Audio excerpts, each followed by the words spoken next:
Steve Cook tells us what it takes to become a fully patched member of the Hells Angels.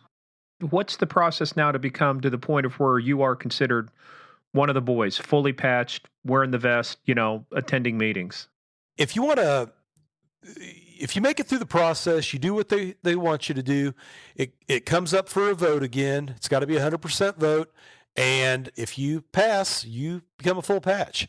And it's,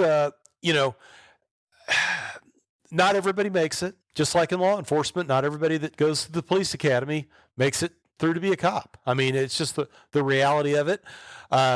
So, especially in a group like the Angels, there's a lot of guys that don't make it.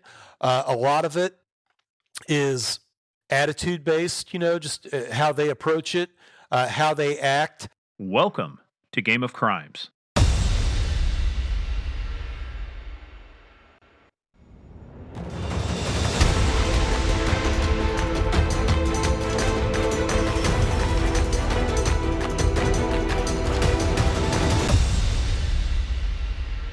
Well, and the fact that you're talking about them going international, that's not just a member of the Hells Angels decides, hey, I'm going to go open a chapter in Brussels or Bogota, like you said. It has to come from somewhere, the leadership from somewhere. Yeah, it's got to be voted on. Everybody's got to vote on it and agree that that's a move that they want to make, because a lot of times there's collateral damage that comes with it. A lot of times they say, yeah, we're going to move into this area, but we recognize that we're probably going to have to fight X, Y, or Z to do it.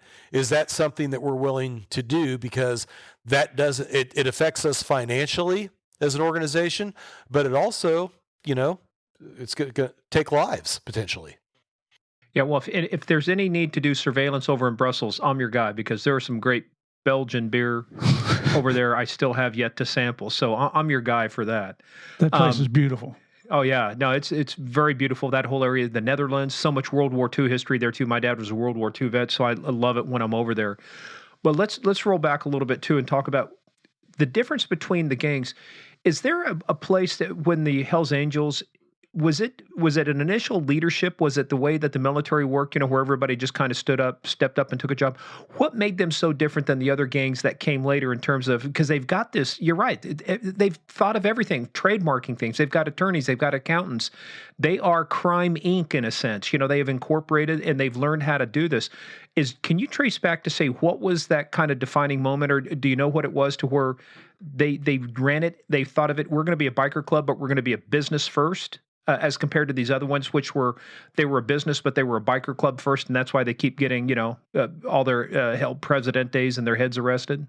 Well, as much as it pains me to say it, you have to give a certain amount of credit to Sonny Barger, because he was, fairly visionary in the early, times of the organization, and I think had a lot to do with the marketing side of it, and especially the Hollywood stuff, getting them into the movies, and Sonny was in California, but then moved to Arizona, right? Yeah, he was in Oakland originally, and then he ended up in Cave Creek, and I've heard that he might be. Well, which Sherry Oz actually had in our episode. Sherry Oz, the episode we did with her, she actually had a run-in with Sonny. Well, it is, and I think the thing is I think Sonny. When the Angels started, Sonny was not a member. A lot of people have this misconception that, Sonny Barger started the Hells Angels. He didn't start the Hells Angels. They were already established, at the time that he came in. But I think what Sonny did was brought a lot of organization to it. I think there was a lot of loose knit, stuff wasn't really organized to the level that it needed to be, and I think he kind of came in and said, hey, we need to do things a certain way. We need to recruit this way, we need to prospect guys this way. These are some of the rules that we need to have for this organization in order for it to prosper. And so like I said, I think he has to get a lot of credit for that. With that being said, I also think he's probably done, as much harm to the group as he did good, because, the thing you have to know about Sonny Barger is Sonny is the kind of guy that there are the rules for Sonny and then the rules for everybody else. And, Sonny kind of gets to do what Sonny wants to do. But if a rank and file member tried to do some of the stuff that he did, they get their ass beat and their patch pulled and get put out in bad standing. So do as I do, do as I say, not as I do. Exactly. And I can tell you from a law enforcement side, and I mean, somebody who, I've met Sonny. I mean, hell, Sonny and I got a picture taken together one year at Sturgis. It was a big entertaining thing for the club members, I think, because, I've never made any bones about it. I respect these guys. Make no mistake about it. I sure as shit ain't afraid of them. I walk right in the middle of them. I'm not one of these guys. I mentioned my friend Chris Omont earlier. He coined a term, photocop. And what that is a cop that collects intel and sits around and takes pictures of these guys from down the street, but never engages with them. I don't play that. If I want something, I'll come up and ask you for it. If I want your picture, I'll come up and take it. I don't need to, hide or try to be sneaky or covert about it. That's just not, I've never operated like that. That's not my thing. So I'll walk up right in the middle of you. You don't have to like it. And you don't have to hang out and talk to me either, but that's kind of how I do it. But for my purposes, I always looked at Sonny as kind of a novelty, if you will, entertainment. I don't never really took him seriously as a member. And I say that with the utmost respect for, I know what kind of man Sonny is, and I definitely know what Sonny was capable of doing.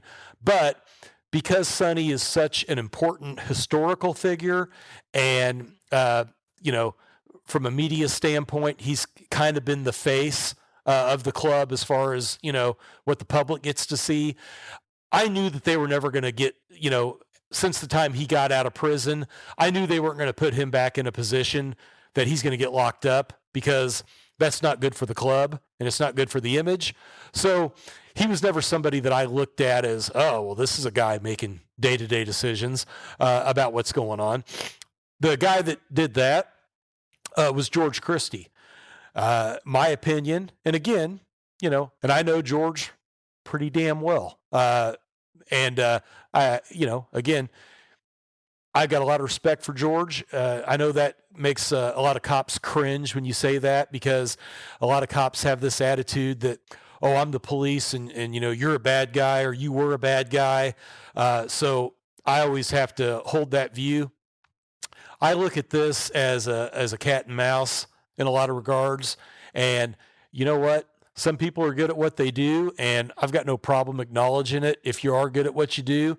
I'm sure Murph can tell you the same thing about, Pablo and probably about 100 other people they dealt with.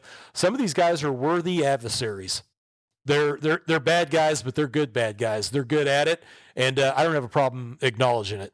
And at your own peril, you do not respect the knowledge they have, the skills they have, the organization they have, because that's what gets you in trouble. You don't have to like them. It's not like you're going to take them home and, have dinner with them and they're going to become your best buddy and stuff. But it's that lack of respect for, like you say, your adversary. That's what gets a lot of cops in trouble, because they go, well, I don't have to do that. And then you know what comes to bite you in the butt? The time that they could have flipped, the time that they could have provided you information, they don't do it because you were the biggest jerk they ever knew, as opposed to, I can't tell you how many folks we've talked to on the podcast to where they've had people come back and talk to them later. Steve or Murph, I know you guys had people like that all the time, down in Columbia, or even later, people that if you treat them decent and treat them with respect, you'd be surprised how they pay you back years later. Yeah, absolutely. Yes. And that's what a lot of the motorcycle gangs revolve around, is that respect, right? And Steve, before we go any further, you mentioned a word, and I want to let's do just a quick tangent, but I want to set the stage, because this is going to set the stage for an interview that we're going to have later with Jay Dobbins. We talked about that. We've got him coming on. But you mentioned the word prospect, and this is going to be one of the reasons why it's so hard to infiltrate motorcycle gangs, because at that time of their structure. Walk us through, what does it take for somebody to become a patched member of a gang and what that means. And, everybody knows who the Hells Angels are. Let's kind of walk through what's it like? What does it take for a dude to walk through and get to the point of where he becomes a fully patched member? Well, you got to be an associate before you're anything else. So, you have to come from somewhere. Now, back when I started doing this, that was a very hard thing to do. If they hadn't known you for 10 or 15 years, they weren't even going to talk to you because they didn't trust you. Nowadays, gangs are expanding so rapidly and they're recruiting so heavily that they don't have options. It's a numbers game. So they're trying to get as many people as they can get. But, as an associate, one of two things is going to happen. Either you're going to already know somebody from maybe you work at a Harley dealership with them or a bar or strip club or something like that, tattoo shop, or you're going to get to know these people by showing up at functions and events, maybe going to bike shows and poker runs and swap meets and things like that. Pretty much anybody can be an associate. You go buy a support T-shirt, you hang out, you support the club, the best way that you can, which is usually financially buying crap from them. And at some point, one of two things will happen. Either they will see you as somebody that they think might be a good potential member, and they can approach you and ask if you want to come around the club. Or you could approach them and say, hey, I'd like to, express my intentions. I'd like to come around the club. Now, if they're not interested in you, they'll just tell you, well, that's not going to happen. But if they are, then they'll go, okay, well, I'll take it back to the brothers and I'll talk about it. So they'll go back to a church meeting, which is their weekly club meeting that they have at the clubhouse. And they'll say, hey, so here's the deal.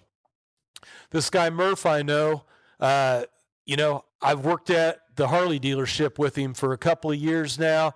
He's a solid dude, reliable. Some of you've probably met him or seen him around at some of the events.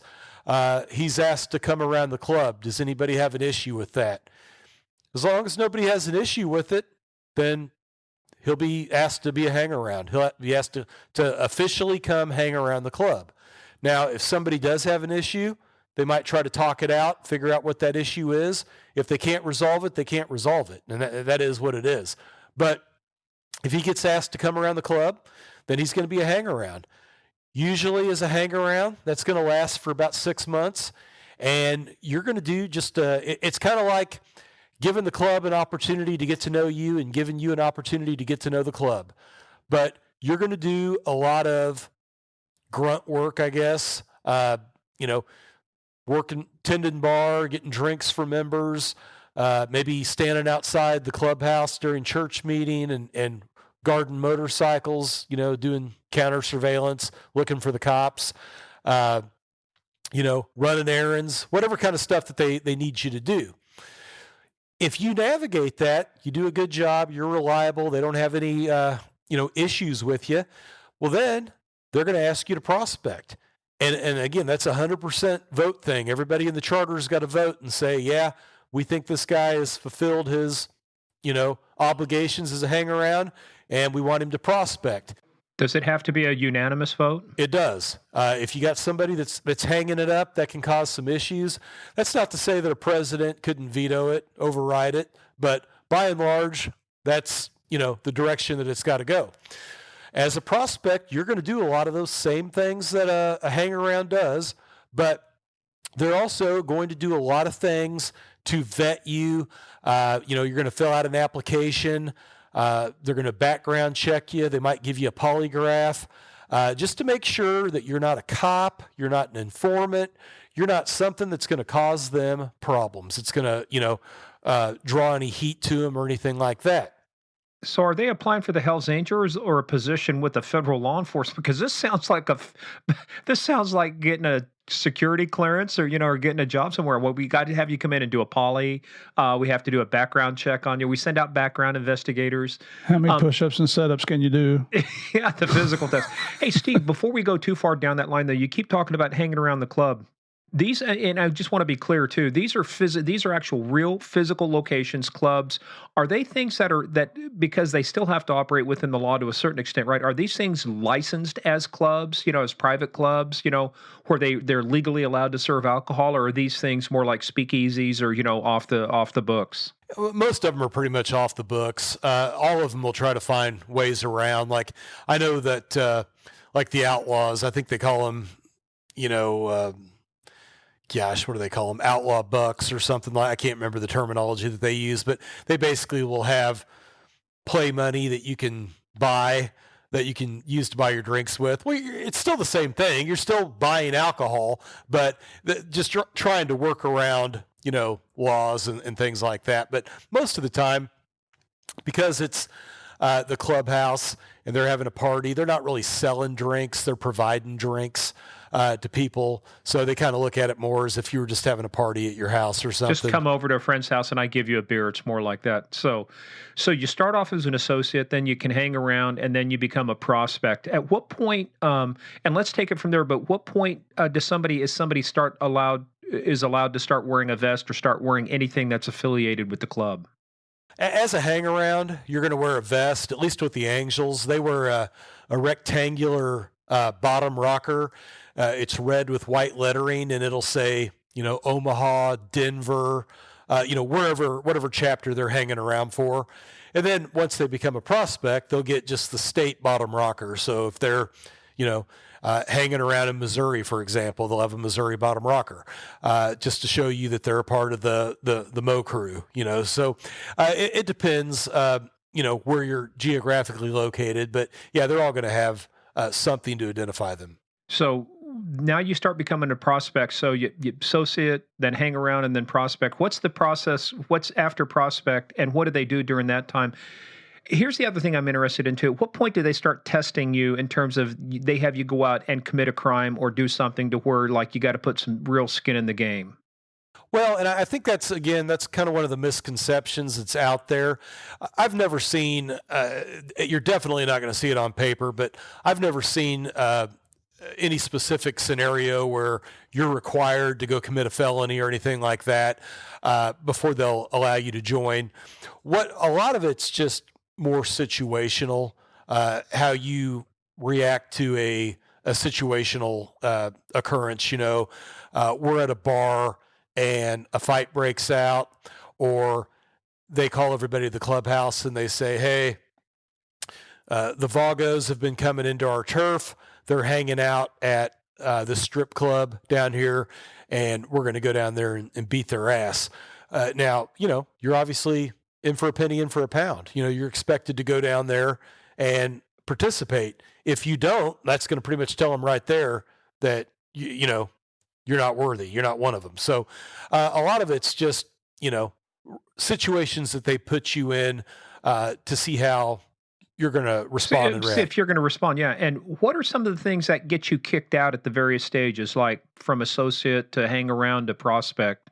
Are there certain things that are taboo that, violate, that's like there's no coming back from a violation like that? Well, there's a variety of things. I mean, one thing just to touch on before I forget is there's something called a mud check. And what a mud check is they're checking your mud to see what you're about. So that could be a lot of different things. It could be a fist fight. It could be, putting you in a situation to see, kind of like we do with cops with your academy type training, put you in some kind of scenario to see how you're going to respond, how you're going to react to it. And they're again, checking your mud to see how you hold up.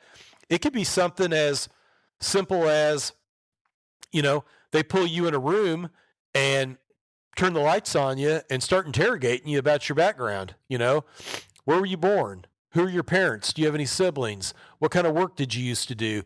And to see how you react to that, see if you shut down, see if you freak out, see if you pause, hesitate, because obviously they're wanting to catch you in a lie, see if you're law enforcement, or, see if there's something else going on that they're going to need to know about. So as far as other things that can get you booted, well, for one thing, just failure to perform. Being a prospect, it's kind of a 24-hour-a-day job, 7 days a week. If they call you and need something, you're expected to respond and do what they ask you to do. If you're not available, you're not answering your phone, you're late, you're not showing up, you're not participating, those are all things that can get you, kicked out. Somebody that's in the bag too much, meaning using too much dope. I've seen that happen with prospects where they're just getting high too much.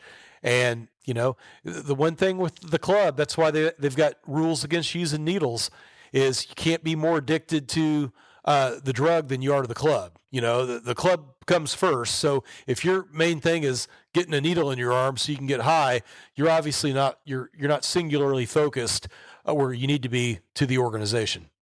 That's interesting about the needles because, obviously some of these guys are going to be involved in doing some level of drugs. They'll take it themselves, but it's keeping it. It's almost like Keith Richards, with the Rolling Stones, just the ability to be able to manage it and not let it overwhelm your day-to-day stuff. But that's interesting about the needles. I'm just finishing up a documentary on Netflix about heroin up in Massachusetts, and I'm looking at these people with needles, just the pure addiction of it. So I can see why they have this. It's almost a weird kind of code of honor or a code of conduct that these guys have. I mean, but when you think about it, logically it works for them because you're right. You start sticking a needle in your arm, that means that you probably not only be addicted to that stuff more, but you're more likely to get caught by law enforcement, more likely to flip, more likely to, to harm, quote, to the club. So, I mean, that's just interesting to see. Continuing on with the prospect stuff, how long are you a prospect, and what's the next step after? Continue on with talking about being a member. So you're walking that through, right? So you're walking through being a prospect.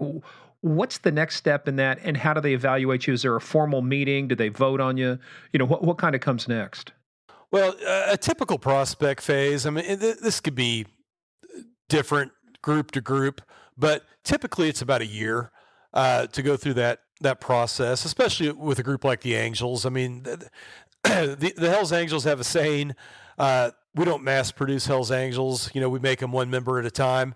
And they're definitely into quality over quantity. Other groups like the Mongols, not so much.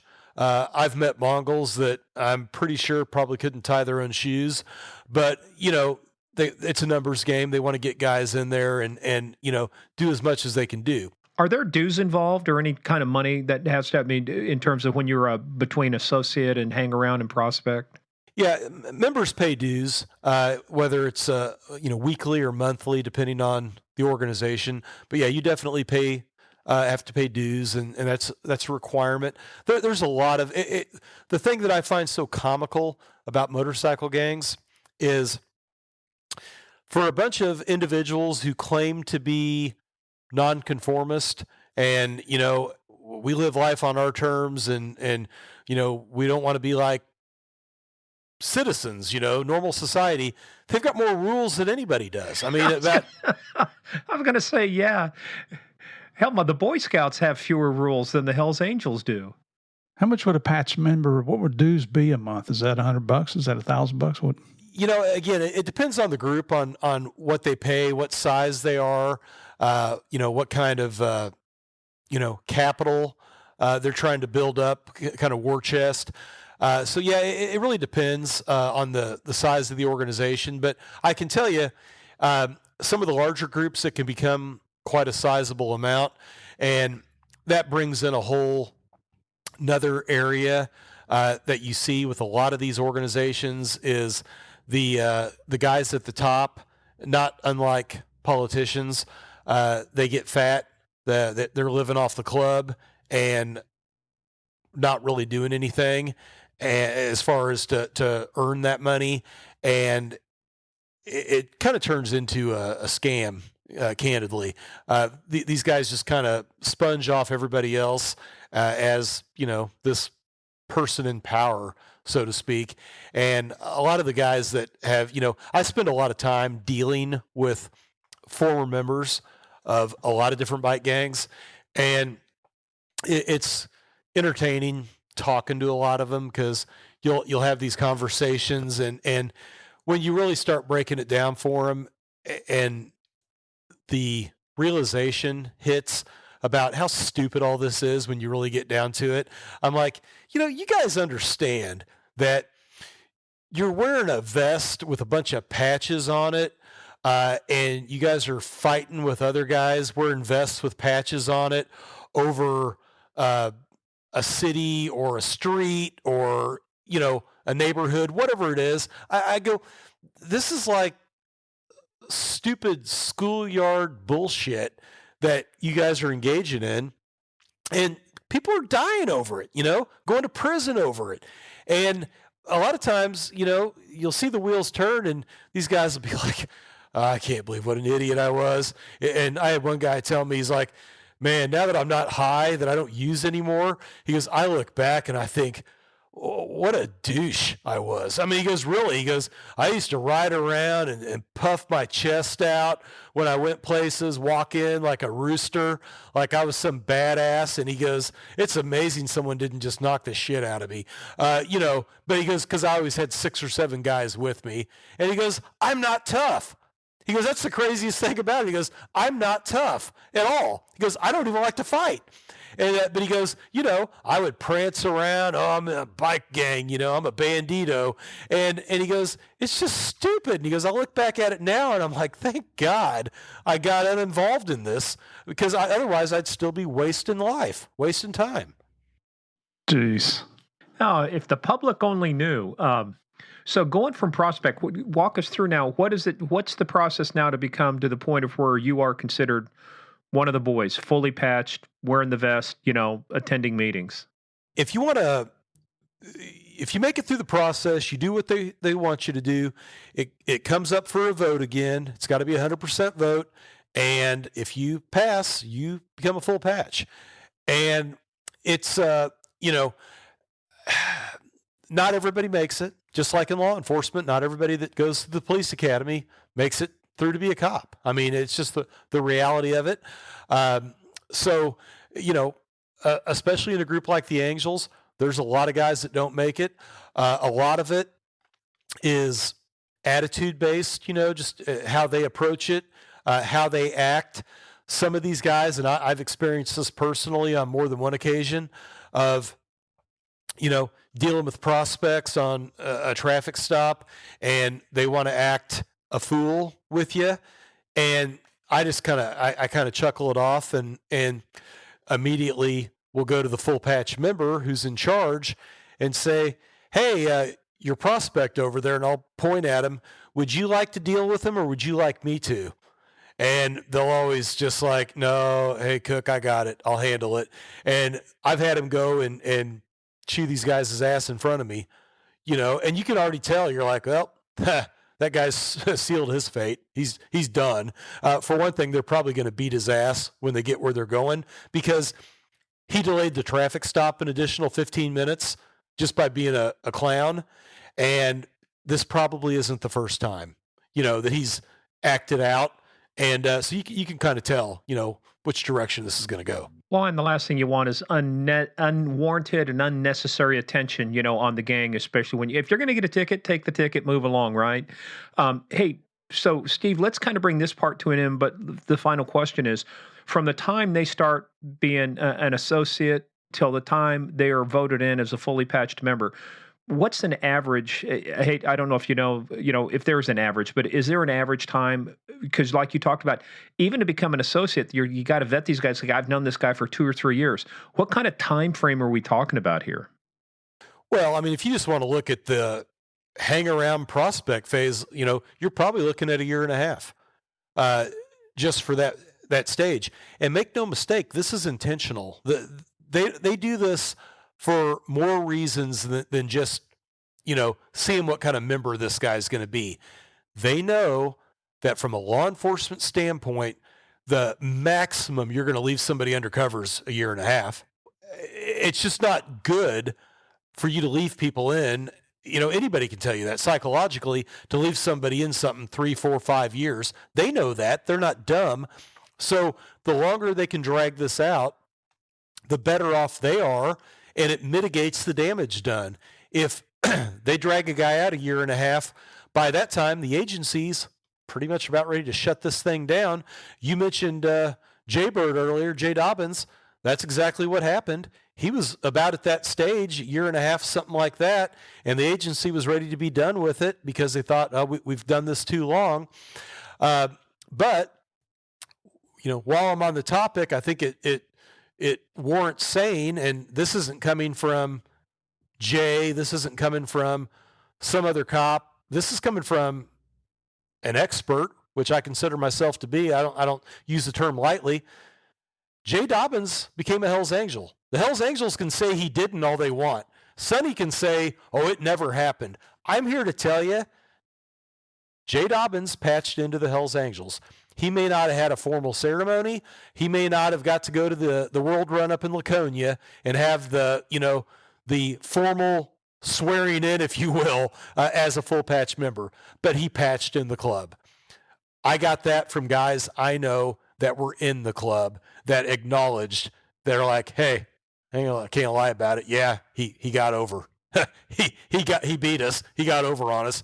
They want to play like it never happened. Oh, he was a prospect. Bullshit. He got patched in, and they're never going to acknowledge it, but truth is the truth. You bring up a good point though on the time it takes, because it takes a toll. Not only that, but it's like, with many of these agencies, whether it's federal, state, or local, they start looking at results, and after a year and a half, if you're saying, well, I'm a prospect, I may become a member, somebody's going somewhere saying, yeah, what have you brought me? Have we made cases? What are we doing here? Because people are going to look at it not understanding the strategy. If you want to penetrate the Hells Angels, you got to play their game. You can't make them play your game, which says, hey, we got to be inside your club in a year for us to make a case against you. They're not going to do that. So, I mean, that's been one of the hardest things to reconcile. If you're an intelligence agency, you've got years maybe to work on some of this stuff because they measure things differently. But that had to be a struggle. That had to be an area of concern too. It's like you're getting so close and somebody wants to pull the pin because they don't understand how the process works. And if I remember correctly from Jay's book, ATF didn't want to do the investigation, and Laughlin is what prompted them to say, okay, now we've got a problem. We do need to investigate this. No, yeah, you're correct. And that's, again, that's the law enforcement problem as a whole, is they don't give these guys due attention. A lot of cops don't care about it, or they don't know anything about it. And then you have another side of cops that love to talk about it and, I'm going to go teach a class about it. But if you really looked at their resume, they've never worked a case. They've never even stopped one of these guys. But by goodness, my God, I've been to plenty of training. I'm now qualified to teach somebody. Exactly. And that's probably one of the biggest problems that we have in this is there is so much bad information that gets put out. Just give you an example. This is a very unpopular thing in the law enforcement world to say, but I'm going to speak the truth because the truth is the truth. Not every guy that's a member of an outlaw motorcycle gang is a criminal. Not every one of them uses drugs. Okay? Now, I've personally known several guys, older guys, that were diabetic. They didn't drink. They didn't get high. They didn't do anything. Okay? I've known a few guys in the club that had legit businesses, that weekend partied, snorted a little crank, smoked some weed. Is that against the law? Absolutely it is. But when I say criminal, I mean distribution, major felony type of stuff, extortion, stuff like that. But these guys didn't do anything. They were in love, just like you've all seen it. In love with the lifestyle. They just wanted to be be a part of that brotherhood, right? And just like you've seen in law enforcement, there's a lot of people that are in love with the idea of being a cop, but they sure as hell ain't really a cop. They might have a badge and a uniform, but they're not the police. They don't go out and do police shit. So, but I always say everybody in one of these groups has the potential of being a criminal, because if they go out someplace and they engage a rival bike gang, they're going to get involved in an assault and in a, territory dispute, whatever you want to call it. That's why they're a gang. it's not just because every single member does something. It's because as the collective whole, if it comes down to it, your brother's got your brother's back, and you're not going to turn on your brother. And if it comes down to it that we have to fight for our piece of the pie, whether I'm one of the guys that's actively selling dope or stealing bikes or doing whatever, it's in for a penny, in for a pound. And that's why they're organized crime. That's why they're a criminal organization. And make no mistake about it, they are organized crime, just like the mafia. Absolutely. So, Steve, let's continue on from that, because what I want to do now is, now we've got a really good idea of what it takes to become a prospect, the challenges with infiltrating these gangs. Let's start talking about now the evolution of these, because we started great history about where they started, about how they've changed. Let's start talking about now the changes that are happening. So as these gangs start evolving, what do you see? Like if you point to like certain periods of time, like in a decade or like in the 1990s and the 2000s, how are these things evolving? Because eventually we're getting to the point of where they're going to be international. They're involved with cartels. They're involved in stuff they've never been involved with before. Kind of walk us through now this evolution. Well, what you saw with a lot of the motorcycle gangs is a lot of dealings with the traditional organized crime with the mafia, and whether that was doing debt collection, extortion, murder for hire, you name it. They would contract out with the bikers because they knew that these were guys that were able to do the task, and they've got their own code of silence, their own deal there. So they weren't people they were worried about that were going to roll over on them. Ultimately, what has happened with outlaw motorcycle gangs, and probably what's the most concerning, is they've had to learn to adapt and change with the times. And one thing that a long time ago would have been kind of, I think, considered taboo, it still is with the Hells Angels. The Hells Angels have a rule. If you've ever been a cop, you can't be a Hells Angel. It's just not going to happen. Oh, damn. Yeah, and that was my next year's resolution. I'm going to have to go sell my Harley then. I did this whole thing. You just ruined the podcast, Steve. Sorry. But a lot of other groups don't hold those same views. The pagans, the outlaws, the Vagos. The Vagos had 2 California state probation officers, gun-toting, badge-carrying probation officers that were full-patch members of the Vagos. The pagans had an ex-Philadelphia Police Department sergeant that was a chapter president up in Philly. The outlaws have former cops that are members. The kinfolk have former cops that are members. That's troubling, to say the least, because obviously these are not people that we would want in the profession, but no different than the people that they get in through the military. They get certain skills and training and knowledge and abilities from their positions, and that makes these groups more difficult to investigate, more difficult to deal with, and so that's something that is really an interesting, I guess, trend as time moves along. Something else is the fact that there have always been African American bike clubs.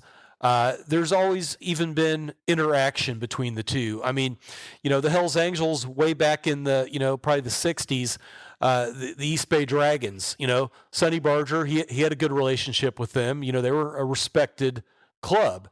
But historically, the African American clubs have had their own thing. The, traditional, white clubs have had their own thing.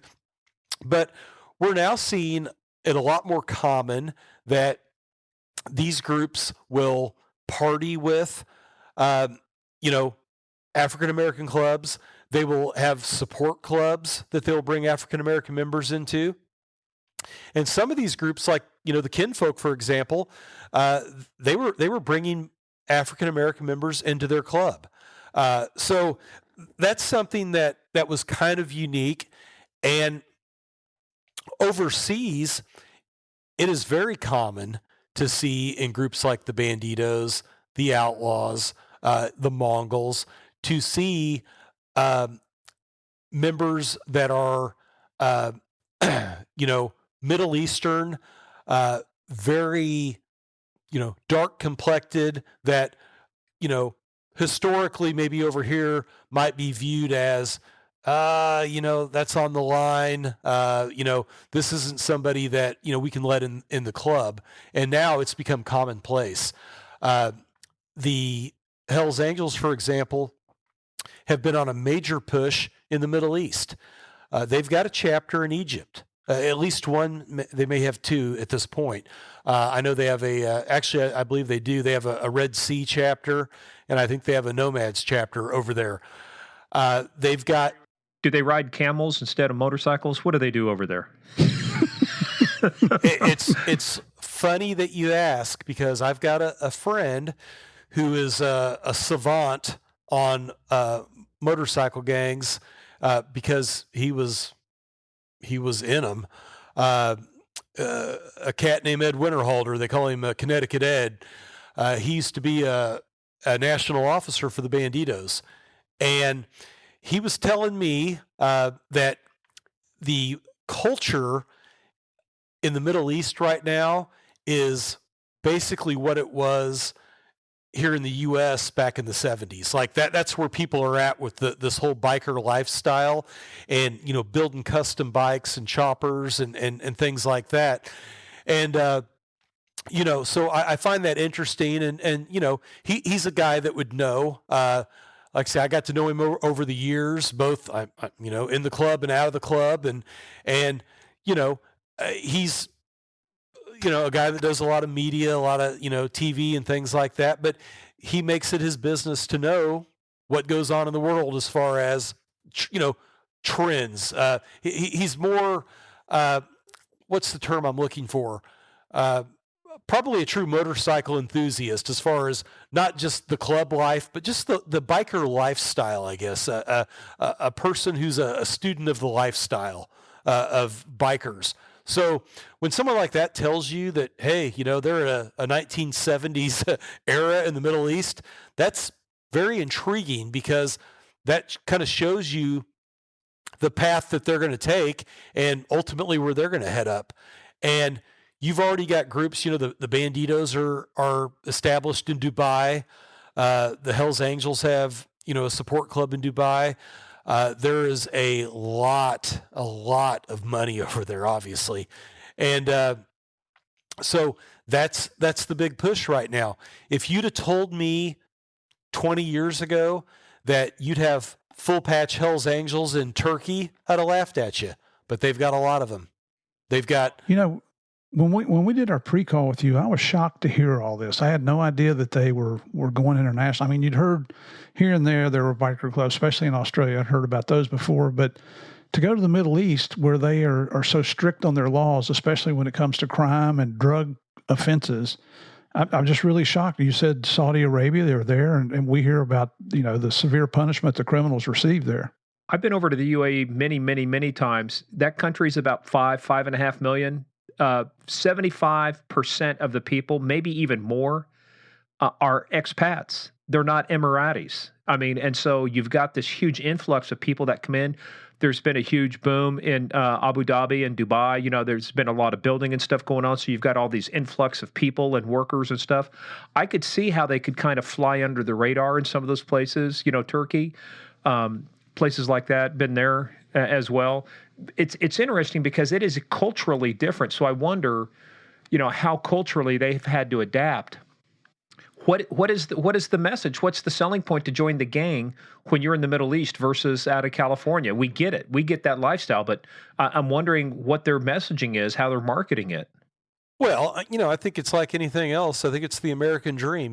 These guys, they see what goes on in the West. And I think if you're a bad guy, you're a criminal, you want to be the best criminal that you can be. So if you're going to be a criminal, be an elite criminal. And what's more elite than being a Hell's Angel?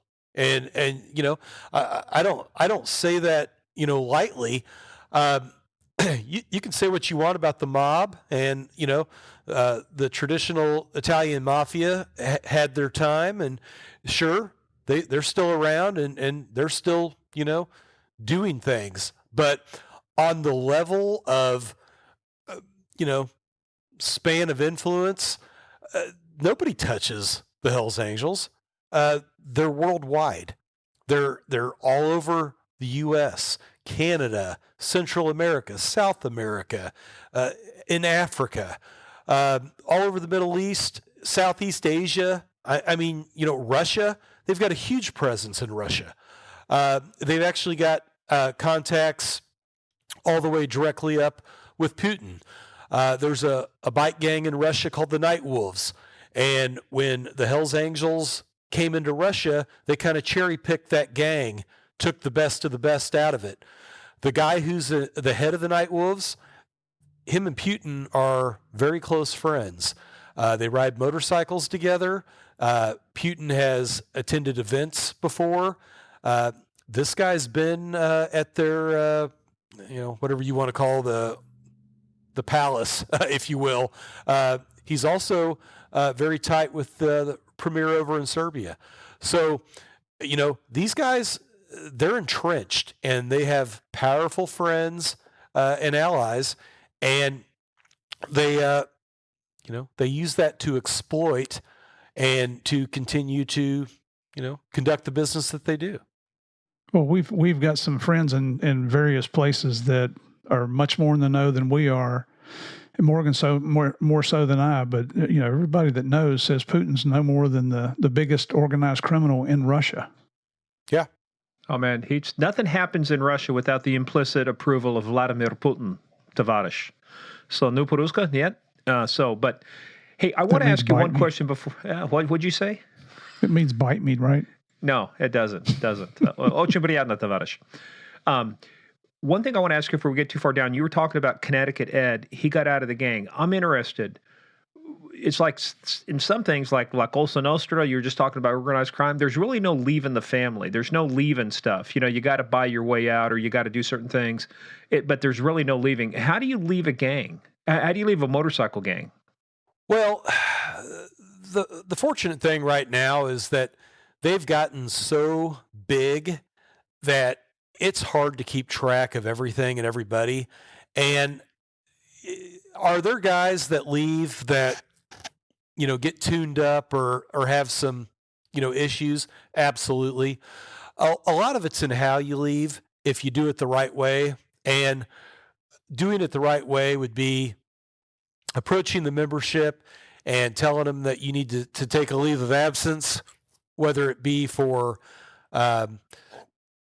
personal issues, financial issues, health issues, whatever it is, and, boxing up your club property, bringing it to the clubhouse, turning it in, and, going on your way. Now, that's not to say that it always goes that way, and there have been guys that have tried to do it the right way and have still got their ass beat for it. Those are a lot of the guys that call me after the fact and say, hey, I got information you might want. I was a member of, insert gang name, and this is how they did me.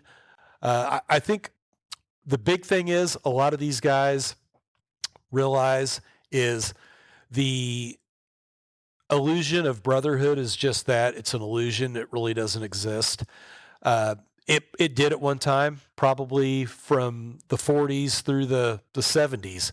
The late 40s through the 70s, there was probably real brotherhood in these groups. It's not that way anymore. These guys are out for what they can get out of it, and that's it. How much money can I get? How many women can I get? How much power can I get? It's the me, what I can get from, my membership. And sadly enough, a lot of these guys don't see it until it's too late. Well, you mentioned, so getting out, they have to surrender all their club, their patches, everything, right? Anything that has Hells Angels, they can no longer maintain that. But tell us about the tattoos they have on them. How do they deal with that? Well, they're supposed to, one of two things, depending on how they leave. If they get kicked out, they're supposed to cover them. If they go out in good standing, They have to get out dates on them, just basically show them what date they left. And, so again, most of them do that. Most of them are supposed to do that. I know several members of different organizations that never did that, that still have their tattoos. And obviously, they're not going around places where they're going to probably run into anybody. And I know some guys that, I had a guy that was a Mongol that worked with me for a long time, and he eventually got his stuff covered up. I mean, he just didn't like having it because he had it, 1% diamond on his hand, and, the Mongol, center patch on his forearm, and all this different, nonsense. And he just didn't want it. He wanted it gone. So he covered it up. Is there any truth to the stories that they might bring in a sharp knife, razor blade, or a cheese grater and just take those things off your skin? Depending on how mad they are. I mean, they're going to get it one way or another. I mean, if either you do it voluntarily or they'll do it for you. Damn.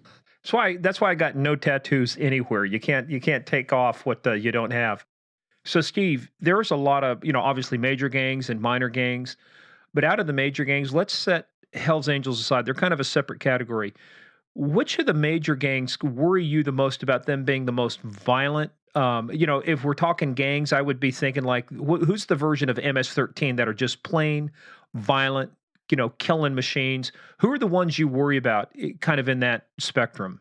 Well, you kind of have to split it up between three groups. I think the Outlaws, the Mongols, and the Pagans are probably three of the most violent groups as far as, unpredictability and things like that. I definitely think that the Outlaws is the most difficult group to join. I think their process is the hardest. There's no easy way in with that group, but they are definitely a group that, they're not afraid to engage you on your turf. They're not one of these ones that, needs to wait for you to come to them. They'll engage you on your turf. They don't have any qualms about that. Yeah, I just want to get back to the guys in the Middle East. I'm still surprised by all that, to be honest with you. So if they're going to establish a chapter there, would somebody from the U.S. go over there and start making contacts? And then how do they, those chapters or associates, whatever they might be, support clubs, would they go through the same vetting process that they would here in the United States? Well, yeah, the process is all the same, but what they do, like I know over in the Middle East, a lot of that I think was Germany. The charters in Germany went down and kind of got that going. And typically that's what will happen is they'll get a foothold somewhere. And then like I know in South America right now, the Angels had been established in a few different places, places like Chile and Brazil. And now they're really spreading out all over South America. And I know they've got like a prospect charter in Paraguay right now and in Bolivia in some different places. So usually what happens is they will have members from those existing charters go up. And it's almost kind of like a franchise operation, kind of oversee them, show them, hey, this is how we recruit. This is how we prospect. This is what, how we conduct business.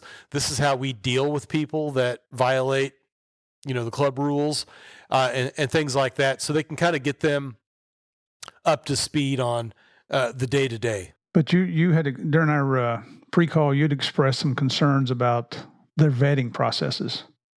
Well, yeah, and what my main concern is where it comes to the Middle East is people can be radicalized. They can be radicalized in the U.S. You get 18-year-old white girl from University of Wisconsin that next thing you know is an ISIS member's old lady, just from chatting to him online. So, I mean, people can be radicalized anywhere. So you're bringing these guys in the Middle East, and you probably know very little about their family. You don't know who every cousin and every, uncle and everything else is. How do you know that you're not bringing somebody in who has a close relative that's in Al Qaeda or, one of these other, uh, terrorist organizations? And who's to say that you don't bring in a guy and maybe he's got an associate who's in a terrorist organization, and that person gets to them and says, "Oh, hey, I see you're a Hell's Angel now. Um, we'd like to start doing business. We'd like to start buying, and that business starts occurring." Now, do I think the Hell's Angels would knowingly get involved with a terrorist organization? Absolutely not. It would destroy them from a from a reputation standpoint. Plus, it would get them, tagged, if you will, as a domestic terrorist or, organization. But that's not to say it unwittingly couldn't happen. But you also have to think about this. If you were a terrorist, what better way to hide out in the open than to join an outlaw motorcycle gang? They have runs all over the place. They have a world run every year. It's somewhere different. What if you're a terrorist, you infiltrate the Hells Angels, for example, and they have a world run in France, and you go up there with them and you're riding in the big pack. There's 500, 600, 700 of you up there at this event. They're taking pictures everywhere because that's what they do when they're on runs. But you're also taking pictures for other reasons while you're up there because you're scouting out targets. You're taking intel information back. You're also finding out what the police is like there because the police are going to roll out all the bells and whistles for a big biker rally. We better have our checkpoints set up. So you're going to have an opportunity to see everything, how it works. Plus, these bikers are notorious for filming the cops when they're on traffic stops and stuff because, we're being harassed. Well, you've got an opportunity to film everything that's going on and take it back to your terrorist friends and go, "Oh, look, this is how they do checkpoints. This is how they did it with the bikes. And look, they didn't even check this, or they weren't even paying attention to the flank over here, or, the sky's the limit." And I think that's should be, if it's not, it ought to be a major concern. I think it is, or it should be. But but like we said, I wasn't even aware of this until we spoke to you, Steve. This has been very informative. But I can tell you, and they will have to adapt because policing is done differently. Having worked with those guys over there, from there to Pakistan to India to Turkey to places like that, there are going to be some different things. But it's like anything else. They adapt to the culture. It's still maybe Hell's Angels, but it'll be Hell's Angels with a culture based upon, where they're at, but still kind of some of the main goals. Steve, during your time, what is the biggest misconception people have about motorcycle gangs today that if you could reorient them, and then what's the biggest misconception even to this day law enforcement has? Well, I think it's from a public side, it's the whole, these are just a bunch of guys that, do toy runs and stuff. Oh yeah, I've heard of those guys. They do all those charity things and stuff. That's the biggest scam in the history of, well, not the biggest, but one of the biggest scams in the history of the world. We know from a law enforcement standpoint, the old saying, 10 attaboys equals 1 oh shit. Well, that's how they look at this, is we know we're going to get into something really dumb. We're going to go shoot up a casino. We're going to, wild bunch the Twin Peaks at some point. Or something's going to happen somewhere that's going to look really bad on the network news for a few days if they can take 5 minutes from talking about COVID. And, it's going to be negative. So why don't we go out and do these toy things and do this, this, and this. And at least we've got, just like the Hells Angels, they got one out in California that he donates bicycles. He goes to Walmart and buys out all these bicycles. And then you put it on social media, and the perception is, and then the local news reports upon it, and then all of a sudden in the minds of people, there's this perception that, oh, come on, the Hells Angels, they're not that bad. They do toy runs. They feed the homeless. They go to the hospital and care for the sick and wounded.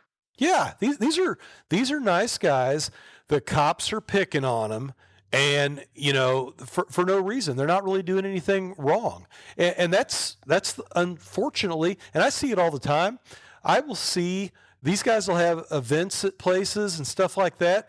I will see parents take their children up and have them take pictures with the Hells Angels, like they're celebrities or something. And it's like, oh my gosh, you realize that this guy, I don't want to get too colorful, but he's probably done some pretty unsavory shit to some young ladies at one point or another in time that you wouldn't want your kids ever experiencing, knowing about, being around. You wouldn't even want to see it on TV.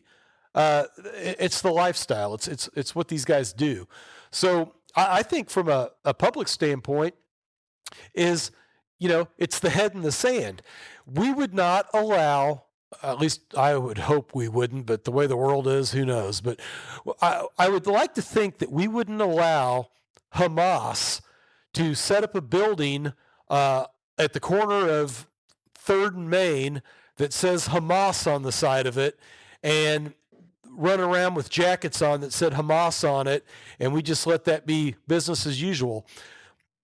I'm pretty sure nobody would be in favor of, the Chicago outfit buying a building in downtown and putting Chicago outfit on it and running around with suits that had Chicago outfit printed on the back of it, advertising, La Costa Nostra, we're the mob. But yet we let these guys do it. We whack people with dignity. We're the Chicago outfit. We take pride in whacking people. Yeah, but somehow it's fully acceptable for these guys to set up clubhouses and put Hell's Angels across the side of it, and security cameras and barricades and fences and razor wire, and run around in uniforms like an army, riding their bikes around, carrying weapons, and it's just everybody just turns a blind eye like, oh, well, I don't get it. I'll never understand it. Well, mainstream America, nobody, unless it affects them directly, they don't really care about it. Yeah. Unless they wake up in the morning and their car's been burned down and there's a sign that says courtesy of the Hells Angels, people go, not my problem. But we said something in the pre-call, and I want you to make a point about this too. There is a unique dynamic here because normally things get imported into the U.S. The cartels bring dope in, they bring cocaine in, they bring meth in. That we have a thing of consuming a lot of things here, but motorcycle gangs are in a sense a unique American export, right? Well, absolutely. They're the only export of organized crime from the U.S. to the rest of the world. So, yeah, this is something that we sent out like a virus to every place else, and now it's taken off, and it's a worldwide phenomenon. I mean, everybody has a presence. I can't really think of any place that doesn't have a motorcycle gang presence. We've got Hells Angels in Bosnia. You got Hells Angels in Australia and New Zealand. But I would say Fiji. Fiji's probably a place there's not a Hells Angels chapter. Not yet. Give them time. But I mean, they've got, hell, the Banditos are in Kazakhstan, you've got activity in Belarus. I mean, you've got stuff going on virtually everywhere around the globe. Well, hey, look, we're number one at something that I'm tired of having been the punching bag for the cartels. But, it's very interesting too, but this has led to some things for you, Steve, that most people wouldn't know about unless we tell them on this globally, this global podcast here with, at some point in time, millions and millions of people potentially listening to this that they may at a future point. But you've had some run-ins in a good way. This lifestyle has led you to have some little bit of fun with Hollywood and doing some stuff along that line. So let's dive into the media side of Steve Cook Enterprises, and tell us about some of the things you have working on. But more interestingly, at least for me, how did you get involved in this? So because you sent us a link, we watched it on an episode that you did with. A show out in the Midwest involving, guess what, bikers. Well, it's kind of a funny story how it started. It wasn't really, my plan. I always thought it was cool and interesting, but what happened is they were doing the Gangland show on History Channel, and they were doing an episode on the Outlaws, and they went to the intel unit at the Chicago Police Department, and it just so happened I had trained the two intel detectives that work for Chicago PD. And they told the History Channel, they go, "We don't know shit about bikers. You need to talk to this guy." And they gave him my number and called, and I did the show, and it apparently went pretty well. And then they had me do another Gangland show. When you say you did the show, tell us what did you do? What was that episode like? It was called Biker Wars, I believe, and it was about the Hells Angels Outlaws War. And they interviewed me a bunch for that. And then I ended up doing one called Bandito Army. That was another Gangland show.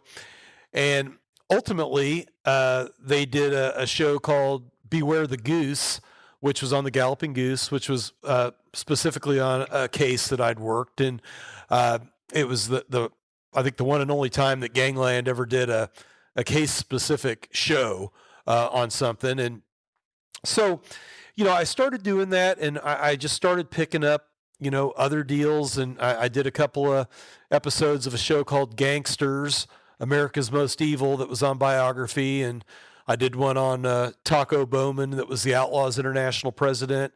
And I did one on Doc Cavazos, who was the Mongols International president. And I did a show for, it was called Gang World One Percenters over on Biography, and did a one for the American Heroes Network. I think it was called Codes and Conspiracies, about outlaw bikers, and a few other here and there. And I did a documentary for some French company that traveled up to Sturgis to meet me, and it was about the Hells Angels, Banditos war over in Europe, and kind of an interesting experience. So I can tell you a lot of interesting Sturgis things if you remind me here in a little bit. But so I started doing that, and I kind of got geared in. And so what happens is, I've got a friend since high school, a guy named Johnny Hurtline, and Johnny lives out in L.A. and he's what's that last name again? Hurtline. That that either sounds like an ad for a law firm. Call 800 there isn't actually an ad called 1-800 the Hurtline or something. So the Hurtline, was he like an enforcer, or what did he do? Well, he probably could have been, but so Johnny, kind of an interesting guy. He moved out to California, and I think the whole reason that he went was to be an actor. I mean, that was kind of what he wanted to do, and a very comedic individual. And he had, as guys in Hollywood have to do, you have to work side jobs sometimes to break through. And I think he was working like as a concierge at a hotel, which was a perfect job for Johnny, because he, great personality. Well, he ends up meeting a guy named Michael Uden, and Michael Uden's a pretty big TV producer out in New York. And Johnny keeps, telling him about me. He's like, "Hey man, I got this friend from high school, and he does all this motorcycle gang stuff, and he's done these shows." And so one day, I guess Michael finally decides to, YouTube and pull up one of the shows, and he's like, "Well, this guy's kind of entertaining." So he reaches out and he says, "Hey, I'd like to, film you a little bit and maybe see if we could sell a show." So I was up in Minneapolis teaching a class, and Michael said, I'm going to have one of my partners come out and that lives in Minnesota, an old friend, and film you. Well, I had no idea what I was getting into, but he sends this guy to come film me, and I meet him, and this guy's name is Bo Caprell. And Bo Caprell is, you guys, I know you're kind of, especially Murph, he's older than dirt. Hey. But there you go. I'm sure you guys have watched Laverne and Shirley. Oh, yeah. Lenny and Oh, yeah. Squiggy and Laverne and Shirley. Well, Bo was Norm the cop, Laverne's boyfriend, I think, or whatever, on No the show. kidding. And he also wrote the Mary Tyler Moore Show. He was Saturday Night Live. I mean, back when it was funny, and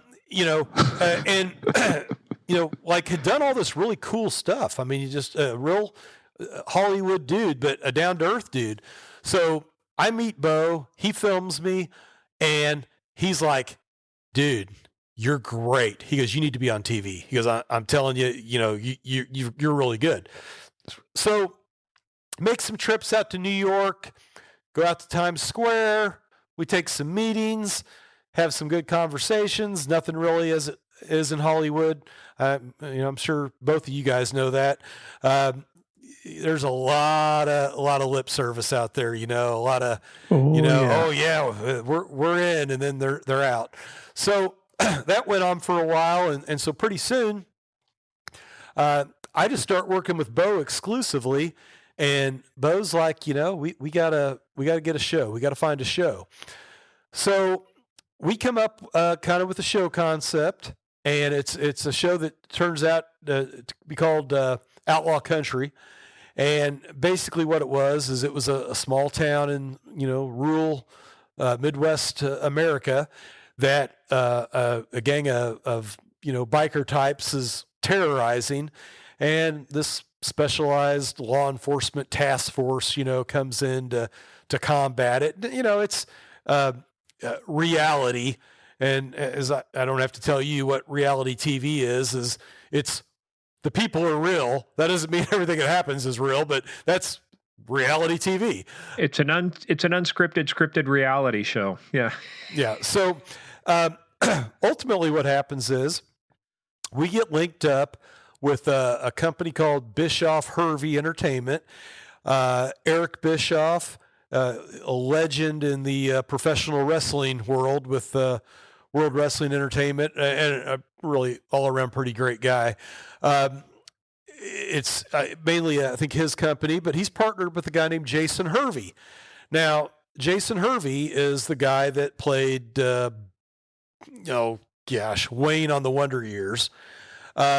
And we end up getting this show on the air. We did it for about a year. There was some, creative differences, I guess, for lack of better terms. I'll kind of leave it at that. And, Bo and I parted ways and, are still doing our own things and still working on some stuff in, the true crime genre, if you will. But it was a very lucky, fortunate experience for me because the opportunity to meet and work with somebody like Bo is very special. Not something that I would have ever imagined. And trust me, he's a very humble individual. He undersells himself, but I mean the guy is very squared away, very bright. And very talented. He's got a wonderful family that I've been very fortunate to know. His daughter and son-in-law and everybody, and they've welcomed me into their home and good people. And the one thing that I think has been most enjoyable for me, and again, I know that there's all sides of it out there, and there's definitely as much bad as there is good, but I've actually been fortunate enough to experience the pleasant side of Hollywood, if you will, because the people that I have dealt with, at least at the network level, I've had meetings at Netflix and YouTube and Amazon and A&E and MGM. I mean, you name it, I've probably been to their offices. But at least the people I've dealt with at the TV level for documentary, et cetera, have been extremely law enforcement friendly. I can't tell you how many people, thank you for your service, and I love what you guys do, and so for me that was a good experience, because I know that there's another side of it that's probably not so, pleasant, but I enjoyed that aspect of it probably the most. We know our experience with the documentaries have been about the same as yours. They really are looking for the truth. They're looking for things that have never been reported before, but they're not willing to, stretch too far from the truth. Whereas, we love Narcos, but the one thing we found out, and we love Eric Newman, who was the creator. He's been honest with us, and he's lived up to his word every time. But what we learned is Hollywood certainly won't let the truth get in the way of a good story, will they? Yeah. Yeah, unless that's the reason why these series sell a hell of a lot more than documentaries. Documentaries are about the truth, but this other stuff is about entertainment, and it requires a suspension of belief to do that. Well, Steve, how come is it you're still, slinging a badge and going to court like you did today? You're down in federal court. Why aren't you doing this Hollywood gig full time, man? Why aren't you? Why aren't we seeing you on the silver screen there somewhere doing stuff on outlaw motorcycle gangs or something like that? I'm just waiting for the right phone call. Honestly, I don't have to tell you, it's a difficult process, and it's, selling shows is not an easy go, regardless of what it is. I mean, it's just the things that you think wouldn't get picked up do, and the things that you think are a slam dunk don't. So, my God, have you seen any of the shows on the Lifetime channel or even on ID Discovery? Three-headed killer sisters with warts who, kill on Wednesdays. That's a series. I mean, it's like, how does this stuff make it on TV? Yeah, and that's the thing. There's a lot of stuff that you scratch your head sometimes, and I kind of look at everything as, all in the good Lord's timing. If it's meant to be, it happens. If it's not, it don't. And you know what? I can't concern myself or worry about it, but I also have, I kind of committed to something when I took the job, and, I'm 50, I'll be 51 in April. But you're supposed to kind of stay till you're 55, at least at my agency for, your full retirement. And I kind of committed myself that, hey, I'll do it. I like what I do right now. I feel like I'm pretty good at it. And so, I'm not in any hurry to leave, but that's not to say that I wouldn't leave if the right opportunity, it's like anything else. If there were enough zeros on the check, it might change your mind. Yeah. And I'm involved in a lot of, other stuff. And, I do a lot of consulting stuff. I do a lot of, expert witness on, motorcycle gang. I don't work for the defense, obviously, because, of my job, but I do a lot of civil stuff. And if there's a civil case that, I can get involved in, I do that. It pays well. And, I do training whenever I can do training. I do training, and that's something that I really enjoy. But it's also a frustrating thing to do, because a lot of places refuse to acknowledge, I charge money to train you, but a lot of places want free training, and they don't understand that you get exactly what you pay for with free training. Exactly. And the shame is they have budgets for training. Yeah. I always tell people there's a reason why it's free, because nobody would pay for it. That's why you're getting it for free, because if somebody'd pay money for it, they'd be getting it somewhere. So, and Steve's training sessions, he's bringing in two of the best instructors here later this year that he could ever come across. That's so what they tell me. We appreciate that. The thing I is, heard you were scraping the bottom of the barrel. You couldn't find anybody for free, and this is the only people that I can guarantee you, one of the people you're bringing in, I know if you give him a free shirt, he will do almost anything I got another free shirt on right now here. Steve. Oh, it's you, Steve. I didn't know that. Well, cheesy, right? I got conned by Lou Velozzi, and he's like, hey bro, everything's a bro, and he's like, hey bro, man, these guys, man, and I'm like, all right, Lou, and then I'm like, well, I actually watched the show, Lou, and it was good, so I mean, like, your endorsement I appreciate, but I was all in anyway. But I got to give him the credit. We won't let you down, bro. He made the intro, so I got to give him the credit. In fact, that's how we got you on the show. Yeah, courtesy of Lou. Man, so this has been good. So you got your fingers in quite a few things.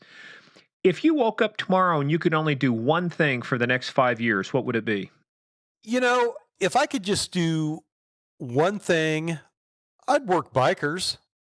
If I could just do that exclusively, and there was some kind of federal OCDF task force, and they came and said, hey, we just want you to assemble a team and focus, anywhere in the United States and go work bike gangs. Oh, that'd be the dream gig. And I would wreck these guys. These guys are lucky that, I'm somewhat contained to the Midwest where I'm at, because if you gave me free reign, God help you, I would cause you so many problems. Yeah, there you go, Murph. That's what you signed up for. Okay, you go down, just do a good job. Otherwise, you're going to have so many problems, Murph, when he comes looking for you. Hey, no, you don't let a brother down like that. Nah. Well, hey, man, this has been, again, this is like with Stephen Metelsky, episode 21. We talked about Canadian organized crime. It's Steve. Well, Murph, I just remember, too, that's the one case, Pam Barna from episode 3, our first Canadian. She was working a Hell's Angel case, too. Yeah, that's right. They are everywhere. Now we know. Yeah, we've got so many tie-ins to that. When we had Lou on, I think there's obviously tie-in to motorcycle gangs there and stuff too. So this is something that's kind of the stuff of lore. People think of Easy Rider and Peter Fonda and Dennis Hopper or Charles Bronson, but it's more than the way Hollywood glamorizes it. When you peel it back, when you look underneath, it's not what you see on the surface, it's what's happening underneath. That's where it's really hurting society and hurting people. Well, this has been, again, Steve, man, this has been a masterclass in the history of motorcycle gangs and the work that you're doing. And people can't see this, but this is me saluting you, saying thank you for doing that, because I know, being from the Midwest, God-fearing Midwest, but we had, it is a huge issue with the violence and stuff, and the not only just the gangs, but the things they perpetuate, from drug trafficking, human trafficking, working with the cartels. So this is something that affects everybody one way or the other. And this is us saluting you, sir, saying thank you, continue the good work. Yeah, and I want to express the same thing, Steve. It's been an honor to have you on here. To my knowledge, no other podcast is doing this kind of interview. So it's part of the game. That's why we call it Game of Crimes. And what I love about having you on here is you're straightforward, a little bit blunt, which you like. I'd rather you not beat around the bush. And your expertise and your experience, it takes guys like you that've got the balls to stand up to these guys, not be afraid of them, approach them on their own level, and take care of business. So it is, I'm not saying this just to say it because we appreciate you being on the show, but it's an honor to have you on here. And brother, we're praying for you to keep doing the good Lord's work there. Keep up everything you're doing. And the other thing is, we understand why you guys kicked Morgan out of the Midwest, but damn, well, now we got to fit. What do you mean, you traitorous bastard? You moved to Florida. I'm still in the East. Well, yeah, you're in the Southeast, way down there. Yeah. Well, hey, Steve, thank you for doing this. And look, and if you stay a good guy, we may actually move you out of from associate to hang around. We may actually make you a prospect of Game of Crimes. We'll even send you a rocker and a patch and the whole works. Well, that'd be great. Well, thanks for having me on. And I have to ask before I go, do you want to hear the Sturgis story? Oh, well, hey, we got to, man. Oh, yeah. Okay. So what we will do is ignore everything we said, because we're not going to say it again, but we will just pretend that we're saying it again after we get done with the Sturgis story. So yeah, we'll insert this before. So this will probably go down as one of my, it wasn't a fond memory at the time, but it usually never is when it starts off a story like this. You go, what the fuck was I thinking when I did this?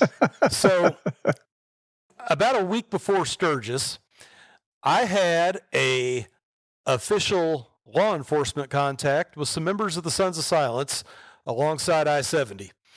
And, I treat these guys with respect. You give respect, you get it in return. And, I try to operate like that. I kind of pride myself that when I have dealt with these individuals historically, it's probably a very rare occasion that it hasn't ended with a handshake. You don't have to like me and what I do, and I don't have to like you and what you do, but we can at least respect one another. So I'm up in Sturgis a week later, and we'd been out riding all day. I'm with my buddy Greg Scott. He's a lieutenant up at Indianapolis Metro Police Department. And we stopped on Main Street, doing the Main Street thing, getting a beer, buying some T-shirts, what have you. And I come back to the bike and try to turn it over, and it's deader than a doornail. And I'm like, you've got to be kidding me. What is going on with this motorcycle? So I'm like, well, I'm going to have to do something. So I start taking the seat off, got to take the saddlebag. I got a road glide, so I got to take that all off to get to the battery so I can try to figure out what in the heck's going on with this motorcycle. Well, Greg's a lot of help. He's standing there laughing at me, taking pictures of me having to disassemble my bike with these crappy tools that I carried in my saddlebag. And while I'm doing it, I can just sense, you can always tell when somebody's looking at you, and I can just sense it. And so I stand up and I turn around, and guess who's standing on the sidewalk right behind my bike? The Sons of Silence members. And they're smiling, and they're like, how are you doing? And I'm like, Could use a hand. Bike problems? I go, yeah, just a little bit. And the one of them goes, well, I got a lot of tools up at the campground. If you want to run up there, we can get some. And I'm like, yeah, I bet you do got some tools up at the campground. And so right in the middle of this exchange, Greg takes a picture, and I still have, of me and this guy talking, and I laugh. I wasn't laughing at the time, but those guys, I bet you, enjoyed that the most out of the whole entire rally, watching me with my sled broke down on Main Street, and then being the only people that could potentially help me. So what I ended up doing is I took the battery out. Sturgis Harley-Davidson doesn't have a service department. It's just like a T-shirt and memorabilia shop. I had to hoist that damn thing down the sidewalk, had to walk through the middle of the Hells Angels to get there. They put it on a battery tender for me. I had to hang out for about 2 hours, and then I had to walk back, bolt the damn thing back in again, start the bike, and get out of there.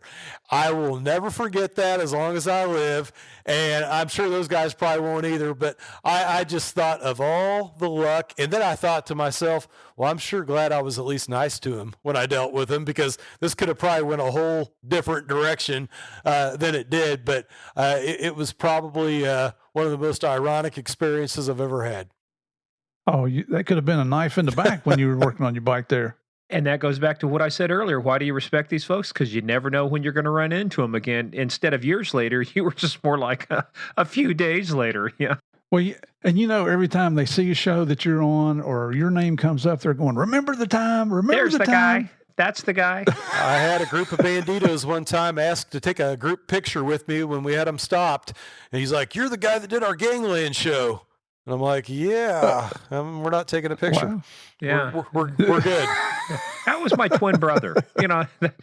That's Bob. That's Bob Cook, Well, hey, man, this has been, again, we're not going to redo the outro. It is what it is, but I can tell you, this is great stuff. But as we say with our new saying, everybody stay tuned for the debrief.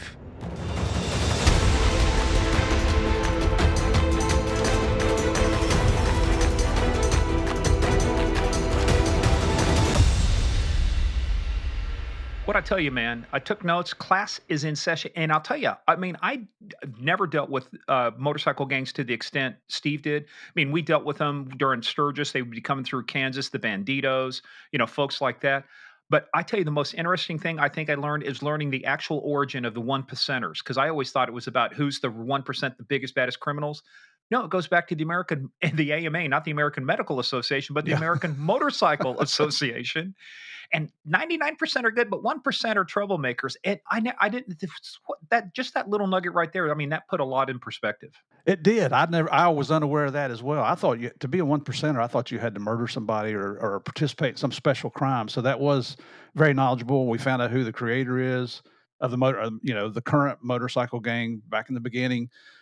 This was very educational, and the loyalty that is displayed between members of a club, it, there's no equation here between outlaws and cops, but the camaraderie within law enforcement, that's why we call it a brotherhood and a sisterhood. It keeps us all going. That's the biggest thing you miss when you retire. But these guys, boy, they take it to a whole new level. You ditch your wife like that, my wife would slap me right in public. I'm afraid of her. Not these guys. They slap them down and nobody retaliates. I'm afraid of her too. I haven't made fun of West Virginia, you notice, for 2 episodes now. That's coming to an end, pal, but for a couple episodes, I haven't done it. Well, look, guys, if you thought that was good, like I said, we've got some really good stuff coming up. In fact, this next week, when this comes out, Murph and I have got 3 more episodes we're recording. We've got some good stuff coming up. We're just going to tell you, don't just trust us. It's going to be great stuff. We're really going to take this to a whole new level this year. But if you enjoyed it, head on over to Apple and Spotify. Rate us with that 5 stars. It's magic. We don't know exactly how it works, but we know it really helps.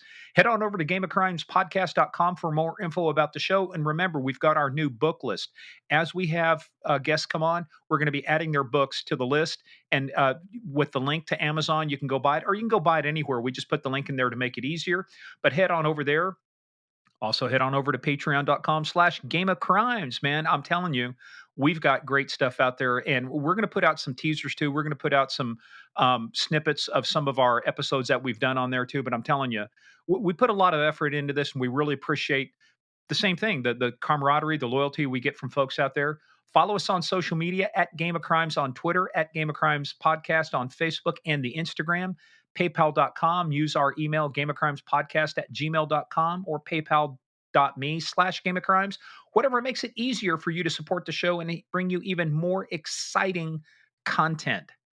But Steve, I'm telling you, I think everybody stays tuned. We've got some really great stuff coming up. Stories of heroism, stories of undercover work, stories of police corruption. That cost one guy basically almost his career. He had to fight, and come back. But lessons learned from that. So I think we've got a lot of great stuff coming up in the next few episodes. Absolutely. And I don't want to beat this thing with Patreon to death. I mean, you do a great job of promoting that, but hey, give us a try.